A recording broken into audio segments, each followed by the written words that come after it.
আসসালামু আলাইকুম। পবিত্র মাহে রমজানের সবাইকে জানাই আন্তরিক শুভেচ্ছা ও সবাই ভালো আছেন সেই আশা করে আজকের ব্লগটি শুরু করছি। দেখতে দেখতে রহমতের দিনগুলো কিভাবে যেন চলে গেল। একবারে শুরু হলো রোজা আর দেখতে দেখতেই কিন্তু রোজা শেষ হয়ে গেল। আলহামদুলিল্লাহ এই কয়েকটি রোজা খুব ভালোভাবে কাটিয়েছি। ইনশাআল্লাহ আগামী রোজাগুলো খুব ভালোভাবে কাটাবো আর আল্লাহর কাছে চাইবো আমার যেন বিগত দিনের গোনাগাথা মাফ করে দেয় আর আমার সঙ্গে সঙ্গে আমার সকল কাছের দূরের যে যেখানে আছে মহান আল্লাহ পাক মাবুদ মওলা যেন সবাইকেই ক্ষমা করে দেয়। কারণ আমরা সবাই পাপী আর এই পাপের দুনিয়ায় সবাই পাপ করে থাকি কম আর বেশি, তাই আল্লাহর কাছে আমাদের সবারই উচিত ক্ষমা প্রার্থনা করা। আর আজকে আমি তো ভিডিওটা শুরু করলাম আমার মাইক্রো ওভেনটা একটু পরিষ্কার করা দিয়ে। যে ওভেনটার একটু হালকা স্মেল হয়েছে ভিতরে, তাই সেটা দূর করার জন্য আমি অল্প একটু গরম পানি তার মধ্যে একটু লেবু রস চিপে দিয়ে আর লেবু টুকরো টুকরো করে খোসাটা কেটে এই যে ওভেনের মধ্যে দিয়ে দিয়েছি। আর এখন সেটা ওভেন অন করে দিয়েছি, চলছে, আপনারা তো দেখতেই পাচ্ছেন। আর আমি ওয়েট করছি শেষ হওয়ার জন্য। আপনারা তো জানেন আমি আমার নিজের ভিডিও নিজে করি, আর যেগুলো এইভাবে করি সেগুলো ট্রাইপড দ্বারাই করে থাকি। তাই আজকে আপনারা দেখতে পাচ্ছেন যে আমি ট্রাইপড দিয়ে কাজ করছি। আর আমার এই ওভেনটা অনেক পুরনো, বলতে পারেন অনেক দিনের, অনেক পুরনো ওভেন, তবুও আমি এটাকে বাদ দিই না, কারণ এটা এখনও ভালো সার্ভিস দেয়, তাই আমি এটা বাদ দিই না। কিছু কিছু জিনিস থাকে যা জীবনের শুরুতে শুরু হয়, সেগুলো ফেলে দিতেও কষ্ট হয়, তাই আমিও এই ওভেনটাকে সযত্নে রেখে দিয়েছি। আর ওভেনের মধ্যে আমি গরম পানি করে লেবুর যে রসটা দিয়েছিলাম, মানে পানির মধ্যে লেবুর রস আর লেবুর খোসা দিয়েছিলাম, দিয়ে ওভেনে যে আমি অন করে দিয়েছিলাম, পানিটা গরম হয়েছে আর যে বাষ্পটা ছড়িয়েছে ওই বাষ্পের পানির জন্য কিন্তু আমি ওই ভেতরে একটু পাতলা হালকায় যে দেখছেন কাপড়, এটা হলো গেঞ্জির কাপড়, আপনাদের ভাইয়ার পুরাতন গেঞ্জি যেটা ছিঁড়ে গিয়েছিল, সেটা দিয়ে কিন্তু আমি মুছে নিচ্ছি। তাহলে দেখবেন ভেতরে একটি যে স্মেল থাকে বা আঠা আঠা ভাব থাকে সব কিন্তু ক্লিন হয়ে যায়। আর আমি এইভাবেই আমার এই ওভেনটাকে দীর্ঘদিন ধরে ব্যবহার করছি আর ক্লিন করছি। ভিতরে যেহেতু স্টিল, তাই এখানে কোনো পানির ব্যবহার করা যাবে না, তাই সেইভাবে সাবধানে করি। আর পানি দিয়ে যতটুকু ভেজালাম সেটুকু শুধু এই বাইরের কাচের ডোরটা পরিষ্কার করার জন্য। কিছু কিছু জায়গায় দাগটা এমনভাবে বসে গিয়েছে যেটা আর উঠতে চায় না, তবুও আমি এটা ফেলি না, এটা আমি রেখে দিই, কারণ এটা আমার অনেক দিনের সঙ্গী, তাই এটাকে ফেলা আমার পক্ষে সম্ভব না। আর আমার যেসব আপুরা এইভাবে ওভেনের গন্ধ দূর করেন তারা তো জানেনই। আর আমার যেসব নতুন গৃহিণী আপুরা আছেন তারা যদি না জেনে থাকেন, আপনারা চাইলে এইভাবেই ওভেনের দুর্গন্ধ দূর করতে পারেন।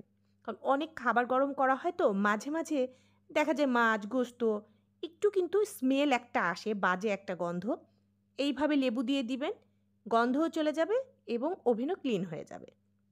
আর এখন আমি আজকে রান্নার জন্য কি কি রান্না করব সব কিছু বের করে নিচ্ছি।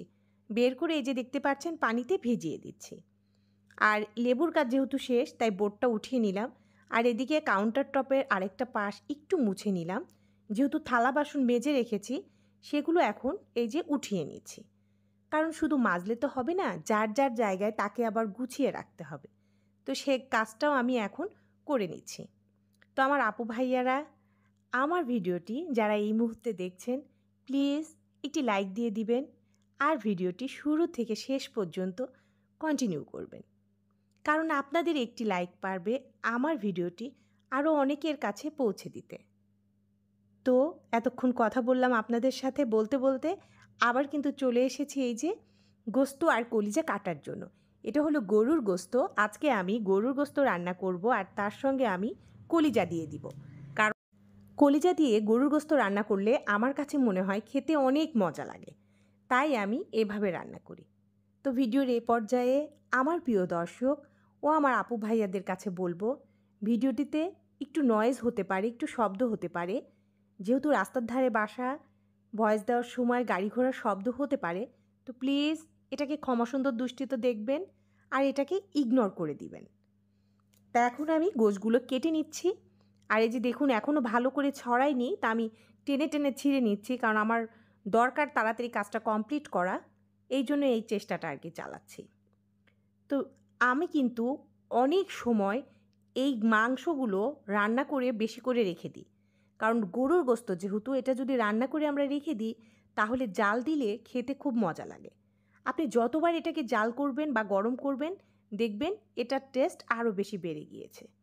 তাই আমিও কিন্তু সেই একই কাজ করি।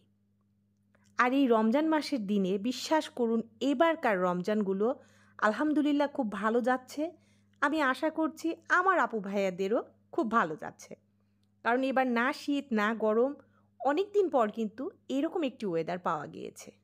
তাই আমরা বেশি বেশি করে আল্লাহর ইবাদত বন্দিগি করব আর সবাই সবার জন্য দোয়া করব। আমার আপু ভাইয়ারা আমার জন্য দোয়া করবেন যেন আমারও অনেক পাপ অনেক গুনাহ আল্লাহ তাআলা মাফ করে দেয়, আর সেই সঙ্গে আপনারা সবাইও খুব ভালো থাকেন, আমি অবশ্যই দোয়া করব।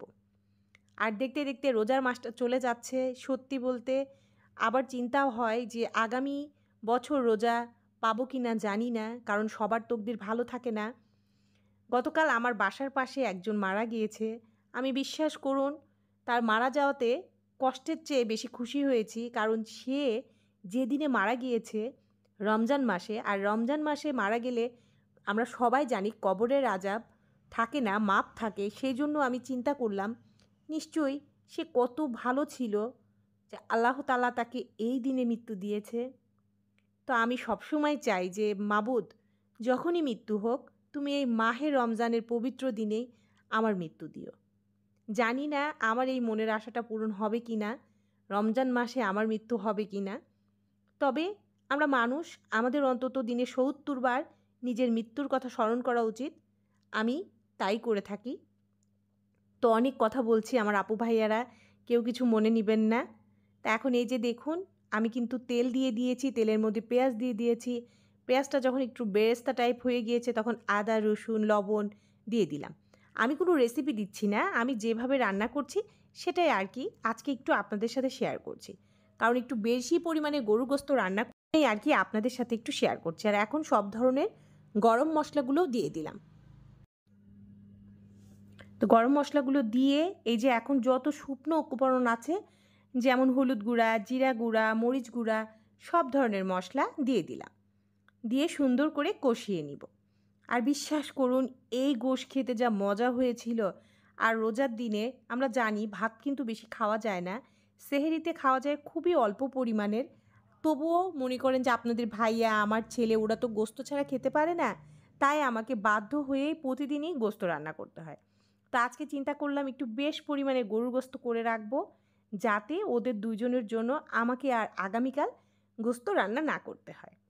তাই করে নিচ্ছি। তো মশলাটা খুব ভালোভাবে কষিয়ে তারপরে দিয়ে দিলাম আমি গরুর গোস্তগুলো।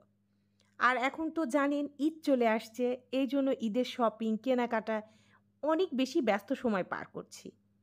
তা আমার আপুরা আপনারা সবাই কেমন ঈদ শপিং করছেন, কে কী কেনাকাটা করছেন শেয়ার করবেন নিশ্চয়ই। আমার না ঈদ শপিং দেখতে খুবই ভালো লাগে, সেটা যেমনই হোক। আমি যেরকম একইভাবে সবার শপিং দেখতেও খুব ভালোবাসি। তো আমি আশায় আছি আমার আপুরা কেমন শপিং করে সেগুলো শেয়ার করবে আর আমি সেটা দেখব। তো আশা রাখছি সবারই নিত্য নতুন ব্লগ আসবে এবং সেটা মন ভরে দেখব আর এনজয় করব। তা এখন আপনাদের সাথে কথা বলতে বলতে এই যে গরুর গোস্তটা কিন্তু কষিয়ে নিচ্ছি। আর আমরা জানি যত গোস্ত কষানো যায় তত সেটা মজাদার হয়, টেস্টি হয়। তাই খুব ভালোভাবে কষিয়ে নিচ্ছি। তারপর এটাতে আমি গরম পানি অ্যাড করব, কারণ পাশের চুলায় এখন দুধ দেওয়া আছে। দুধটা নামিয়ে নিয়ে গরম পানি দিয়ে দিয়েছি। এই দেখুন এই গরম পানি দিলে গোস্তটা কিন্তু খুব ভালোভাবে সিদ্ধ হবে এবং আমার সময়টাও বেঁচে যাবে। যেহেতু রোজার দিন যতটুকু সময় আর কি বাঁচাতে পারি ঠিক সেইভাবেই কাজ করার চেষ্টা করি।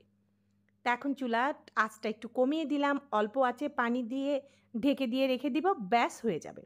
তা আজকে কিন্তু অনেক দিন পর ভাইরাল একটি প্রোডাক্ট আমি কিনেছি অনলাইন থেকে। সব আপুদের বাসায় এটা আছে, আমার ছিল না, তাই আমার অনেক দিনের একটি শখ পূরণ হলো। আমার রান্নাঘরের জন্য ভাইরাল সেই প্রোডাক্টটা আমি কিনে নিয়েছি। আর আমি কি কিনলাম দারাজ থেকে সেটা থাকুন। বুঝেই ফেলেছেন বক্স দেখে যেটা কি হতে পারে, যে এটা সেই ভাইরাল এই যে ঝুড়িটা, এটা কিন্তু সব আপুদের বাসায়ই ছিল। আর আমি এটা এতদিনেও নিয়েছিলাম না, তো চিন্তা করলাম এত কাজের একটি জিনিস কেন আমি নিব না, তাই আমি নিয়ে নিলাম। আর এটা সত্যি উপকারী। এটার মধ্যে সব ধরনের খাবার বেঁচে গেলে রেখে ঢেকে রাখা যায় একত্রিতভাবে, বা তরকারি বলুন যেটাই বলুন কোটা বাছা করে রেখে দিয়ে একের পর এক ঢেকে রেখে দেওয়া যায়, কারণ এটা জায়গা কম নেয়, প্লাস এটা দেখতে অনেক আকর্ষণীয়। তো এটার যে মাথার উপর নবটা থাকে ওটা আমি লাগাতে পারছিলাম না, তো ওটা আমি আপাতত এইভাবে বসিয়ে দিলাম, আর পরে আপনাদের ভাইয়াকে দিয়ে সেট করে বসিয়ে নেব। তো সেই জন্যই আর কি ওইভাবে রেডি করে রেখে তাকে বললাম যে আমাকে একটু লাগিয়ে দিও, তো বললো হ্যাঁ লাগিয়ে দিব পরে। আর এই যে দেখতে পাচ্ছেন এই দুটো হলো ব্রাশ রাখার কি বলবো হোল্ডার বা স্পুন বা যেটাই বলি, সরি স্পুন না, এটা ব্রাশ হোল্ডার বা ব্রাশের বক্স। এটা দিয়ে আমি দুইটা নিয়েছি, একটা ছেলের ওয়াশরুমে, একটি আমাদের ওয়াশরুমে। কারণ ব্রাশগুলো গ্লাসে বা বাহিরে থাকলে আমার মনে হয় তেলাপোকা বা মাছি এগুলো পরে একটু ঘেন্না ঘেন্না লাগে, তাই এই দুইটা আমি কিনেছি। আর সবচেয়ে দরকারি একটি জিনিস কিনেছি, সেটা হলো এই ব্যাগটি। এই ব্যাগটি কেন নিয়েছি জানেন? অনেক শীতের পোশাক থাকে যেগুলো এমনি এমনি রাখা হয়, তো চিন্তা করে দেখলাম যদি এই ব্যাগের মধ্যে আমি গুছিয়ে রাখি তাহলে আগামী বছর শীতে অবশ্যই আমার কিন্তু আর খুঁজতে হবে না, আমি একই জায়গায় সব কিছু পেয়ে যাব। আর এই ব্যাগটি কিন্তু বেশি দামিও না, খুব কম দামের মধ্যে এটা আমি পেয়ে গিয়েছি। আর এতে অনেক জায়গা, এই জন্য এটা আমার বেশি পছন্দ হয়েছে। এই যে দেখুন, আমি আপনাদের সাথে একটু শেয়ার করে দিচ্ছি। আর এটা ছিল দেখার মতো একটি জিনিস, অল্প টাকায় আপনারাও চাইলে নিতে পারেন, বেশি দামি না কিন্তু অনেক কাজের জিনিস। তাই আমি আর দেরি করলাম না, নিয়ে নিলাম। আর যেহেতু ডেলিভারি চার্জ ফ্রি ছিল এই জন্যই আর কি মূলত অর্ডার করে দিয়েছিলাম। আর এখন দেখাচ্ছি আমার রান্নাঘরের আরও একটি জিনিস। এই জিনিসটা আমি রান্নাঘরের জন্য নিয়ে এসেছি, কারণ রান্নার কাজে, খাবার পরিবেশনের কাজে এটি খুবই ব্যবহৃত হয়। আর সেটি ছিল আমার ওই ইয়েলো কালারের যে ডিনার সেট ছিল, সেই ডিনার সেটের সঙ্গে ম্যাচিং করে আমি আরও 3টে বাটি নিয়েছি, আর দুটো নিয়েছি এই যে মগ, একটি আপনার ভাইয়ার জন্য, একটি আমার জন্য।